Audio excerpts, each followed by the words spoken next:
Welcome back to the Larry Lakers, where tonight it's been a win. It's probably the next day now by the time you're listening to it. Happy Monday, everybody watching, and maybe even Tuesday if you're in the Southern Hemisphere. The Lakers have won. Yes, they won, but gee, it was close. We'll take the win. We'll take the win. We'll take the last one against Portland. We'll take this one, but it was maybe unnecessarily close. Why was that? It's 105. LeBron, the hero. LeBron hit the free throw with the game on the line. He's been a little bit shaky from free throw, but tonight he got one just when we needed it. Missed the first. Knew that Houston didn't have any more timeouts because the man, he's a genius. He keeps track of the game, remembers everything. And that meant that if he could make his next one, the Rockets, they had to get all the way up the court with just seconds on the clock, and they couldn't really get a great shot off. But we let them back in the game. We had fourth quarter leads, round five, a little bit of seven, but a fair bit of five, then just in a 5-0 run, suddenly everything tightened up and it was a tight game all the way down the end. To make things worse, Anthony Davis fouled out with 58 seconds to go. It looked like he had Shangoon moving to the side. He's bumped him. It's a charge call. Second time in the night where we've got the offensive foul against Shangoon. But the first time we appealed, again, it looked like he was wide stance Shangoon. Comment in if you think Shangoon was a little wide and a little leany in the first one, but we didn't get it. So we've lost our appeal, we've lost our challenge, and down the line that mattered because AD, he couldn't quite get that appeal going and 6 fouls. Although they were in a little bit of foul trouble themselves, 5 there and 5 on Thrillin' Dylan, the villain Brooks there. LeBron, 37 points, 6 rebounds, 8 assists. He's hit that winning free throw. The Lakers, we were ahead. We shouldn't have given them that run back. But who else came up big? That's one of the questions there from our viewers. Tim Hugs at Destination Anywhere. Go there. They're on Facebook. I think they're travel agents. Get a quote from them. Tell them you want the Larry Lakers quote if you're traveling overseas. Now, who else came up big? We'll cover that for you there. And was there anyone else who was a little less than big? Was a question there from Jono at Town. So who came up big? Was there anyone a little less than big? And there's a question there from Mo from Memphis because he likes the man there, Dylan Brooks, because he's left from the Grizzlies there. What were some of the standouts there? How did Houston keep this Lakers team that has so much talent so close? Well, let's have a look. Anthony Davis, 33 minutes, 11 of 15. You think that would be sensational. 5 of 7 from the free throw line, 10 rebounds, 4 offensive, 10 defense, 6 defensive for the 10, 6 and 4 for 10, 3 assists, 2 steals, but he had 4 turnovers. Just the one block tonight for AD. The man's been on the block party. Couldn't get any more blocks than one tonight. He ended up with a -8 in his real plus minus. 27 points, though, will take him. We lost by 30 last time. We're complaining about the -8 with AD, but tonight we tried to go through him. There was criticism. Why don't they get the offense back through AD? Well, they got a lot more of it through him tonight. They struggle to get him the ball sometimes. They put a fortress up there, as Mo from Memphis has said. What do Houston do? They get those black uniforms on or big red, and they're pushing out. They're one of the best defensive records in the NBA this season there with the new coaching regime and Thrillin' Dylan or Dylan the villain Brooks. They're pushing out at players and the Lakers lack that penetration. They're only sending one if they send anyone in. We're settling for shots with no one in the key. I'd like to see 1 foot from 2 players in the paint so they could challenge to get the ball on a dump off or get the rebound. But on the second shot, third shot attempt even, but we're getting nothing. They're happy as Larry. They've got us shooting 40% or so from outside. Why wouldn't you take your chances of that? If you've got someone like AD and you've got a team that's willing to shoot it with no one in the paint at all, not 1 foot, even AD's himself. So AD, he had to play a fair few minutes tonight. He's played the 33, but we relied on him. We had to lob it in. Did cost us a few turnovers. Taurean Prince was one who did not have a good game. There was the question there, who played well? Well, AD, at least he got 27 points. You consider last time we lost by 30, so we'll take that 27 and 10 rebounds every time. A little lower on the blocks. Taurean Prince, though, a dud night for Taurean. 1 of 11 from field goals, 0 of 4 from his three. He got 3 offensive rebounds. You'll take that all the time. Just 1 defensive rebound for his 4. -6 on the real plus. Just the 2 points. Taurean Prince, a starter with 24 minutes. 2 points. You'd like a bit more than that. The hero of the night, though, but there's a couple others we'll mention as well. But LeBron James, 40 minutes. This guy's playing too many minutes. 38 years of age, but we need him, and he seems comfortable playing the hero. Tonight he was comfortable. When we let him back in, we had the lead by 5. He came through, he sliced through the middle of the key and got a tremendous dunk. He's hit a long 3 from over in the corner, and he set up a couple of plays there, and he's made that free throw down the end. LeBron James, 40 minutes, but what about his efficiency? Just when it looked like when you're older, you lose a bit of efficiency. As we said, he's not forcing that layup as much this year. He's got a little more Luka. See what people think. Comment below. He's even shifting a bit with the step back. A little Lukery from 3. 14 from 19 on the field goals for LeBron. 2 of 5 from the 3-point, so 40% there. You'll take that. Although 1 of 6 wouldn't have been too happy, but he hit the one when it mattered. 7 of 9 from the free throws. Missed that one when the game was on the line. Missed the first one, and people said, was it deliberate because he knew they had no timeouts? Would have been nice to make both, he said in the post-game interview. Just the 6 rebounds, 5 defensive on. Doesn't seem to be boxing out a lot, which frees him up to get those defensive rebounds. But see what you think. Maybe that's a skill that he's got. But he does tap them and keep them alive. He's got a sort of a nose for that secondary rebound when someone else is really tussling with someone under the basket like AD. LeBron seems to come in and sneak a rebound. He's got the 6 rebounds, the 8 assists, 3 steals, and just the 2 turnovers. We were a bit critical of LeBron on turnovers. He's pushing up to 4 in a lot of games, but tonight just 2 turnovers. He was just +2, but gee, it was the important +2. When you win by 1, that +2 was the one that mattered. 37 points to he, 27 to AD. Too much of the time, they were just about our only point scorers. When we were 80, they had 50-something of our points. So they were producing too much of our point content. We needed someone else to chip in. We needed someone else to get their feet in the paint. Rui tried, but he looked clunky with the ball. They were pushing pressure on his dribble. Nothing from D'Angelo Russell. Not enough tonight. 1 of 8 from field goals, just 1 of 5 from 3. 5 defensive rebounds is handy, but 2 assists. Prior to this, he was finding ways, D'Lo, to get little sneaky assists, get in there and maybe get to the foul line with little mid-range. Something about the fortress, the push out from this Houston side where people think if we can get in behind it, but they just seem to run one out getting in behind it. There's just one person trying to penetrate the long dribble all the way in like Rui, and they collapse on him and he's in trouble. Where are the cutters? People are standing around watching. Let's get something. It's too stagnant. We need something to happen. See what you think. Let's get off this stagnant offense and get some sort of movement, ball movement, but movement off the ball, please, Lakers. Let's see what you think. There's plenty of movement off the ball from teams that have won for years, like have a look at the Warriors, all that movement off the ball, plus the way the ball itself moves. Cam Reddish, I think he's one there where 7 points doesn't tell the story. The eye test plus the real plus minus both tell you the story that Cam Reddish had a better game. And I think the same last game. Cam Reddish, real plus minus a +13 for his 7 points. 39 minutes is helpful.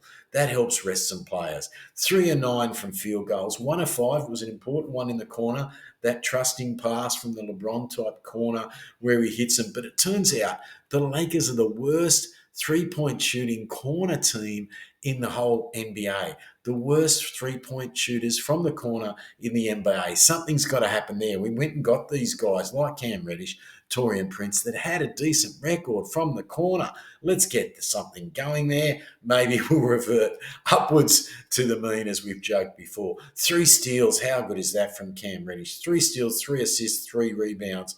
There's nothing on the blocks, just one turnover and plus 13. So he's on at really important times, combining with the team for just 7 points, but 7 points isn't the story. Love to see these guys get up to 10 and 12. Like to think that if you're in the starting lineup and you're playing nearly 40 minutes, you should be a 10, 12-point player. What do you guys think? Comment below there. Rui Hachimura, 32 minutes, 4 of 10 from his field goals, 0 of 4. He's been handier than that this year, but 0 of 4 this time. He had a bad game tonight from 3, Rui. At least he didn't force it much more than the 4. Not a lot of rebounds. A handful, 4. I'd like to see more. He's such a big, strong, strapping young man. 2 steals, that long reach, but 2 turnovers for the 2 steals and 2 assists. -2, so he's pretty close. LeBron +2, Rui -2. They kind of even each other out in the real plus. 11 minutes, 11 points for his 32 minutes, Rui. 32 minutes, 11 points. Could have been a little bit better. He's probably in that right in between land, Rui, as is the next guy. Christian Wood, another dud game for him against the Rockets. Have they hypnotized Christian Wood while he was there? What is going on? Have they got some sort of hypnotism? And I thought you'd want a revenge tour, Christian Wood. You're playing against your former team. Get out there. This is a team where he used to average like almost the double-double, 8 points, 9 rebounds, that sort of thing, 18 and 10, 19 and 10, 20 and 10 in games. This guy should be producing more. And something from 3. We fell in love. I think Pelinka was infatuated with finding some sort of centre, stretch 4 that can hit a 3. We wait and wait and wait on this guy and didn't go for some of the other players that were becoming available, your Kelly Oubre's, etc. And then we get this Christian Wood, 18 minutes, he's hit 0 of 3 from 3. At least he didn't keep forcing them. He's hit 0 of 4 overall, 0 points, but we have tried to get some way for this guy to affect winning without scoring. Whereas before he used to get points, he was good at scoring without affecting winning. Now, somehow, I'd just like a few more points, please, but he's got a real plus minus of +8 tonight. So somehow tonight, without anything in his, just a donut in the points column, this guy's got a +8. So that's good news there. Let's get through it. Here's the nice surprise. Not a great game last game, but he warmed into this game, Austin Reaves. The longer it went, the better he got. And he hit a couple of long 3-pointers. No one was penetrating. He said, right, if you won't go in the zone, I'm going to step back out of the zone, 3 zones out. And he hit a 3-pointer, at least 3 keys out. Here's a key, there's another key. He was in the 3rd key if you were going to run him along the court.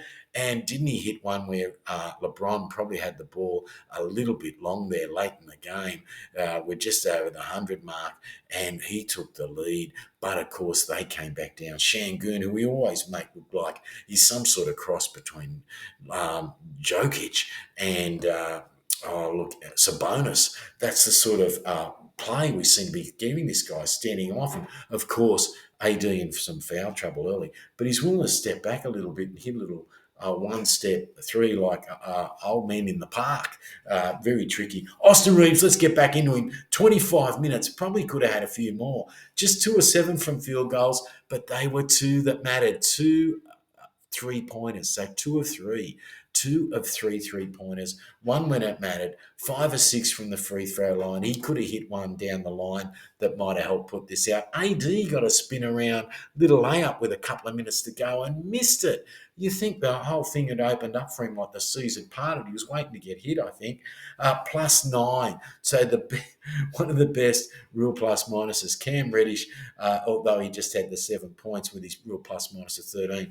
But what about this? Real plus minus of +9, 17 points there for Austin Reaves. So thank God he hit a few from the free throw line. 5 or 7 field goals. Sorry, Austin Reaves. 5 or 7 field goals.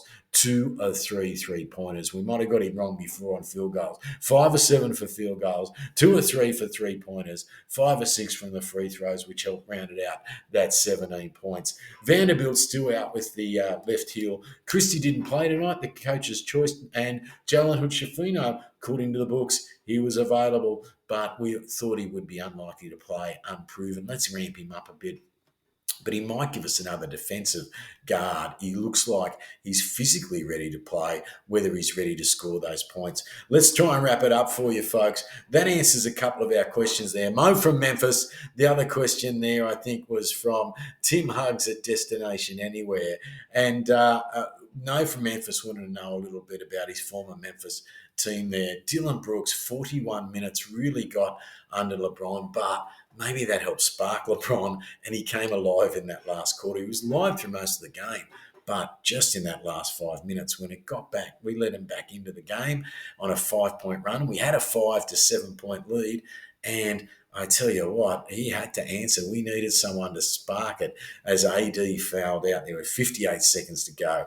Big couple of shots there from Austin Reaves and LeBron there.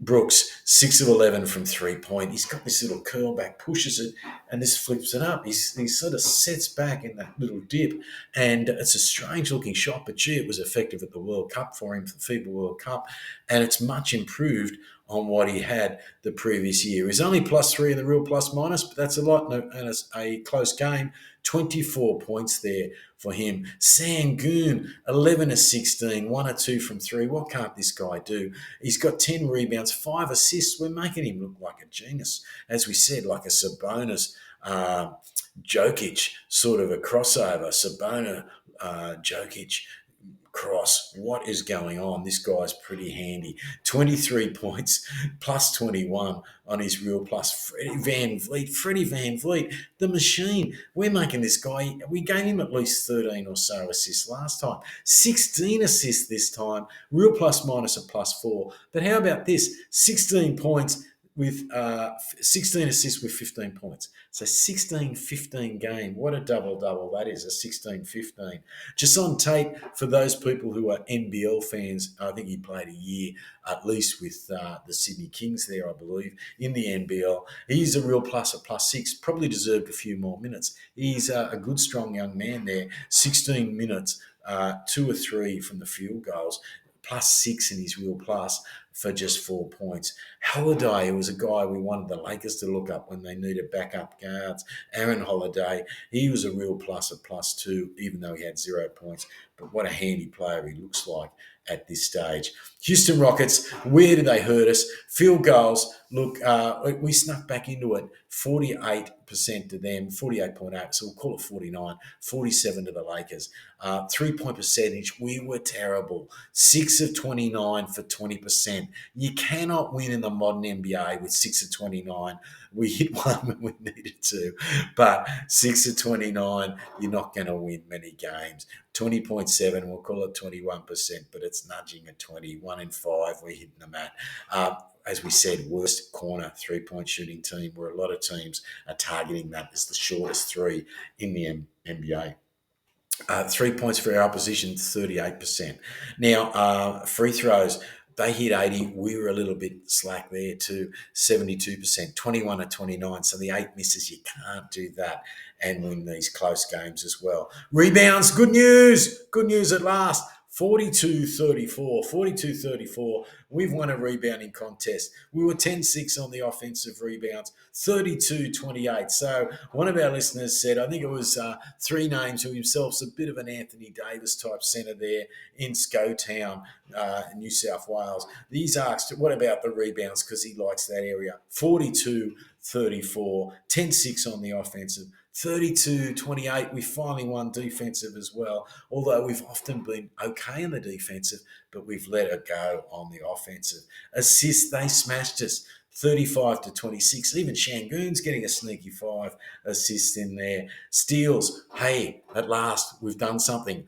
13-7 steals. We'll be happy with that when we go back. Didn't seem like it. Seemed like we were turning it over a bit more, but 13-7 there. on the eye test, 18 all on the turnovers. Thankfully, that evened out over the game. Points off turnovers, though, maybe that's where the eye test made it look like we were turning it over more. 6 more points to them, 24-18 off turnovers. Points in the paint. Eventually, we got there. We needed more cutters, but we're watching one guy go to the paint. Let's have some movement and get two guys with their 1 foot in the paint when there's a shot from outside the paint. Please, let's have some movement. No, too stagnant, the offense. But what do you guys think? Too much watching. Last game we said, go back and watch it if you need to. Too much LeBron watching. Everyone passing to LeBron and just watching him go to work there. But the Lakers, they got away with it tonight, and largely thanks to timing, I think, more than anything else. Just a little bit of timing, that little bit of advantage of a home game, and that little bit of veteran leadership there from LeBron, and a little bit of timing when Austin Reaves hit them. It was a good time to hit those threes there. Let them back in.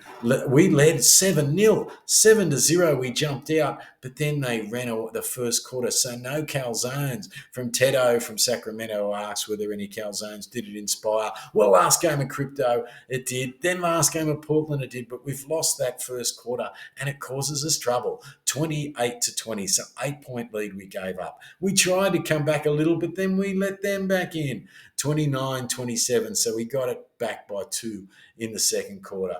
Third quarter, so we're behind at halftime again. We've only led twice at halftime this season. That's a problem. And third quarter, that's where we did some great work. And it was a little combo with LeBron and a little bit with the bench. 32-20 there. Interesting mix of players on in the sub-rotation because Russell wasn't getting it done there for Coach Ham. And then the final quarter, they actually outscored us 29-24. As we said, we had that 7-point lead, but we've let them get 5 of them back, but we held it. Held it by 2-1, got it to the 1 there in the end there. Well done, Lakers. What's next for the Lakers? Asks one of our listeners there. I believe it's Long Live Laguna. I think it's a racket club at Elk Grove. So that's our man in NorCal, Northern California there. D-Dods. What's on here next for the Lakers? Well, they'll get a day off tomorrow on Monday. It's already Monday, so enjoy listening to this. But Tuesday, 7 p.m. back at Crypto. So still at Crypto Tuesday. But the tough news is that is against the Utah Jazz. And don't we love an in-season tournament? We're playing for the Big Bowl. I don't know if they've stolen that from Will Ferrell in the movie there. But I think Semi-Pro, the movie for Will Ferrell, this idea of a big bowl or some sort of marketing to come up with, maybe they're going to wrestle a bear next season. Adam Silver wrestles a bear. We've already had ideas for him, like the 5% voucher every time there's a dud game, and that comes off next year's league pass. But so far tonight, it was looking like it might be a dud for a little while there. It was a decent game, and it wasn't always pretty, but they got there. Lakers at Crypto, day after tomorrow, so Tuesday. It's possibly already Monday where you're listening. So Tuesday PM at Crypto against Utah, the final game in their pool round of the in-season tournament, and they lead their in-season tournament pool, the Lakers. So a win would be handy, and percentages matter as well. So the best winning percentage is important as well. The points spread is important. Los Angeles Lakers next day. This is what's tough. So we've got to get up for the in-season, which we seem to like doing, but then we've got to lift to play the Dallas Mavericks. So big question mark on LeBron and AD and some of our players, how they're going to back up there against the Mavericks, who've been playing very well, although lost today. The Mavericks, Sacramento got the better of them there. I think it was Sabonis there, as well as the guard. They were just too quick for them there and got away with them. They're scoring fast points. The Sacramento Kings scoring quickly there under Coach Brown. Now, what about November? At least we get a little bit of a rest then. November 25th as we go on the road to Cleveland. November 25th, Saturday. So Tuesday for the Rockets. Sorry, we've beaten the Rockets. We're going Tuesday to play the Jazz. at crypto, and then backing up the very next day at crypto, but it's against the Dallas Mavericks. Then on the 25th on Saturday, so a little bit of rest and travel time to Cleveland. Saturday against Cleveland. But what about this? Backing up on Monday, Philadelphia. That'll be a tough game. And then on November the 29th, Wednesday, playing Detroit. You've been listening to the Larry Lakers. It's both a YouTube and a podcast where people can send their questions in, and we look at where the eye test meets the box score. We love looking at those differences. Thanks for all your questions. Please give us a like and subscribe. We need those subscribers. It just helps this whole thing keep going. And even if you watch it, go on and give it the Spotify, the podcast. I think you can go on all good places, including Audible and Apple, iTunes. You can get it there, that's for sure. And enjoy the podcast. You drive and you can't be watching all the time. Thank you for listening and watching. You've been on the Larry Lakers Dribbling Chit Chat Show, and thank you for your questions.